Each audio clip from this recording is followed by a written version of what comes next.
4267 करोड़ रुपया रेगुलेशन के रूप में तथा 3151 करोड़ रुपया अनुदान के रूप में प्रस्तावित है।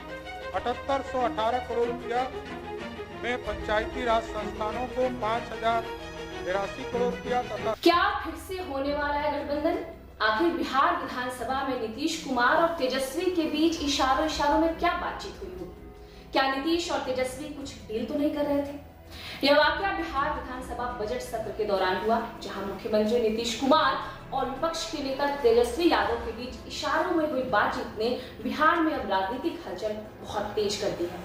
विधानसभा में डिप्टी सीएम सम्राट चौधरी के पास बैठे बैठे मुख्यमंत्री नीतीश कुमार ने तेजस्वी यादव की ओर इशारा किया, जिसका जवाब तेजस्वी ने बड़ी मुस्कुरा कर दिया। अब इस घटना के बाद सवाल उठने लगे हैं कि क्या बिहार चुनाव से पहले चाचा भतीजा की सियासी गणित फिर से बदलने वाली तो नहीं है? बजट सत्र के दौरान जब सम्राट चौधरी सदन को संबोधित कर रहे थे, तभी मुख्यमंत्री नीतीश कुमार ने तेजस्वी यादव की ओर देखकर इशारा किया। उन्होंने तो पहले अपना मुंह बनाया और फिर हाथ उठाकर तेजस्वी की ओर संकेत किया। इसके जवाब में तेजस्वी ने हल्की सी मुस्कान के साथ अपनी प्रतिक्रिया दे दी। अब जब से ये वाकया हुआ, दोनों नेताओं के बीच इस रहस्यमय इशारे की बातचीत ने बिहार की राजनीति का माहौल पूरी तरीके से गरमा दिया है। हालांकि इशारों का सही अर्थ क्या है, ये तो केवल नीतीश और तेजस्वी ही बता सकते हैं, बाकी लोग तो सिर्फ अनुमान लगा सकते हैं।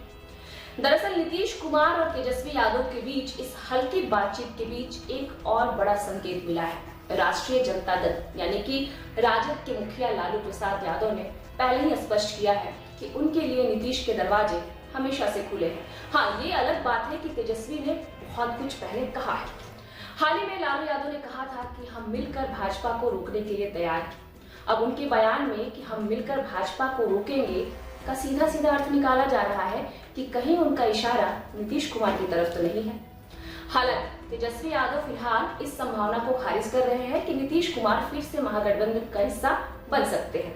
लेकिन आप सोचिए, अगर राजनीतिक परिस्थितियां अनुकूल हुई तो इसमें कोई दो राय नहीं है कि तेजस्वी भी इस गठबंधन के लिए तैयार हो सकते हैं। तो दूसरी ओर नीतीश कुमार ने अब तक भाजपा के साथ बने रहने की बात की है, लेकिन उनकी राजनीतिक रणनीति अब तक जैसी रही है उसमें किसी भी प्रकार की कोई भी संभावना को खारिज नहीं किया जा सकता है। राजनीतिक विश्लेषकों की माने तो नीतीश कुमार सियासत के माहिर खिलाड़ी हैं।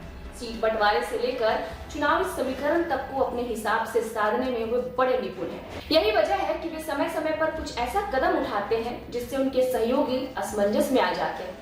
अब देखना ये होगा कि बिहार की राजनीति में यह इशारों का खेल किसी बड़े बदलाव की तरफ इशारा तो नहीं कर रहा है ना, या फिर ये सिर्फ एक संयोग मात्र था।